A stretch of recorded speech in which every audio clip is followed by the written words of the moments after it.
بسم اللہ الرحمن الرحیم۔ جناب سیدہ کی کہانی۔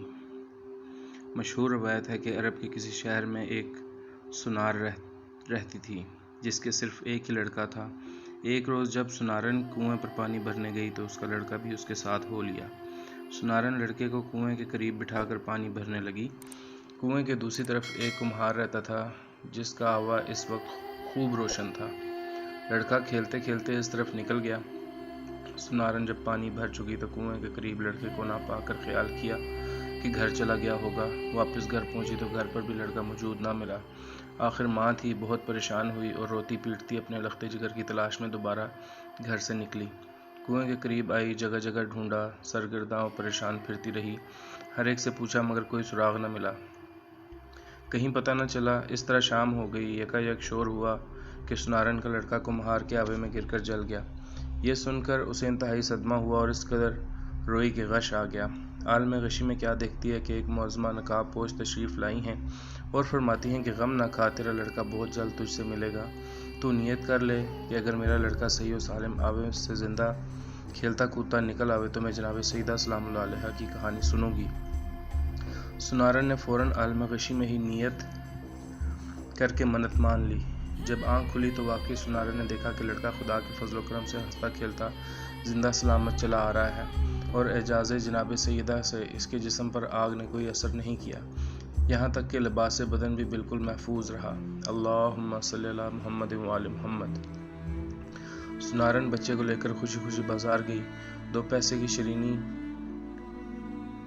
مول لی اور پڑوسیوں سے کہا کہ میری مراد پوری ہوئی، میرے گھر چل کر جناب سیدہ سلام اللہ علیہا کی کہانی مجھے سنا دو اگر کسی کو یاد ہو۔ 6-7 گھر پھری لیکن ہر ایک نے یہی کہا کہ نہ ہمیں کہانی یاد ہے اور نہ اتنی فرصت کے فضول باتوں کی طرف توجہ دیں۔ سنارن سب سے مایوس ہو کر جنگل کی طرف چل دی۔ کچھ دور چل کر وہی نقاب پوش معظمہ نظر آئیں اور فرمایا کہ اے خاتون مت رو، چادر بچھا کر بیٹھ جا، میں کہانی کہتی ہوں تو سن۔ پھر آپ نے فرمایا کہ شہر مدینہ میں ایک یہودی رہتا تھا، اس کی لڑکی کی شادی تھی۔ وہ یہودی جناب رسول خدا صلی اللہ علیہ وآلہ وسلم کی خدمت میں آیا اور کہنے لگا کہ میری لڑکی کی شادی ہے، آپ اجازت دیں تو میری شرف پاؤں کہ جناب سیدہ سلام اللہ علیہا میرے گھر تشریف لے جائیں۔ آپ صلی اللہ علیہ وآلہ وسلم نے فرمایا کہ اس امر کے مالک علی علیہ السلام ہے۔ یہ سن کر وہ حضرت علی علیہ السلام کی خدمت میں حاضر ہوا اور عرض کیا، آپ اجازت دیں جناب سیدہ سلام اللہ علیہا میرے گھر تشریف لے چلیں۔ آپ علیہ السلام نے فرمایا اس امر کی مالک خود جناب سیدہ سلام اللہ علیہا ہیں۔ اس کے بعد یہودی نے جناب سیدہ سلام اللہ علیہا کے دروازے پر آواز دی کہ اے بنت رسول صلی اللہ علیہ وآلہ وسلم، میری لڑکی کی شادی ہے، اگر آپ تشریف لے چلیں تو میری عزت بڑھ جائے گی۔ آپ نے فرمایا کہ جناب امیر علیہ السلام سے اجازت لے لوں تو چلوں۔ یہودی نے کہا، میں رسول خدا اور حضرت شیر خدا کی خدمت میں گیا تھا، سب ہی نے آپ کو مختار کیا ہے کہ جناب سیدہ۔ یہ سن کر متفکر ہوئیں، اتنے میں جناب رسول خدا صلی اللہ علیہ وآلہ وسلم خود تشریف لے آئے۔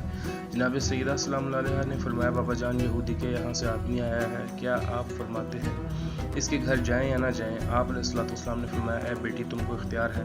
جناب سیدہ سلام اللہ علیہا نے عرض کیا، بابا جان آپ کی سخت توہین ہوگی کیونکہ ان کی عورتیں عمدہ اور نفیس لباس و زیورات سے مزین ہوں گی اور میرے پاس وہی پھٹے پرانے کپڑے ہیں جس میں جا بجا خرمے کے پیوند لگے ہیں۔ رسول خدا صلی اللہ علیہ وسلم نے فرمایا، اے بیٹی اس حالت میں جاؤ جو مرضی معبود۔ چنانچہ جناب سیدہ سلام اللہ علیہا جانے کو تیار ہو گئیں۔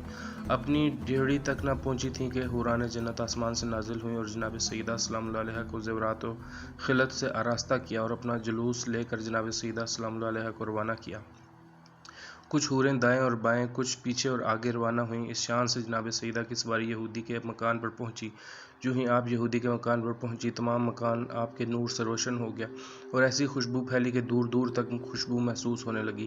یہ تجمل اور وقار دیکھ کر تمام یہود عورتیں بے ہوش ہو گئیں۔ تھوڑی دیر بعد آپ سب کو ہوش آیا مگر دلہن کو ہوش نہ آیا۔ لاکھ تدبیریں کی مگر سب بے سود ثابت ہوئیں۔ دیکھا یا تو معلوم ہوا کہ روح قفس انصری سے پرواز کر چکی، آنن فانن شادی کا مکان ماتم کدہ بن گیا۔ جناب سیدہ کو یہ دیکھ کر بہت تشویش ہوئی اور فرمایا کہ اطمینان رکھیے، ابھی ہوش آ جاتا ہے۔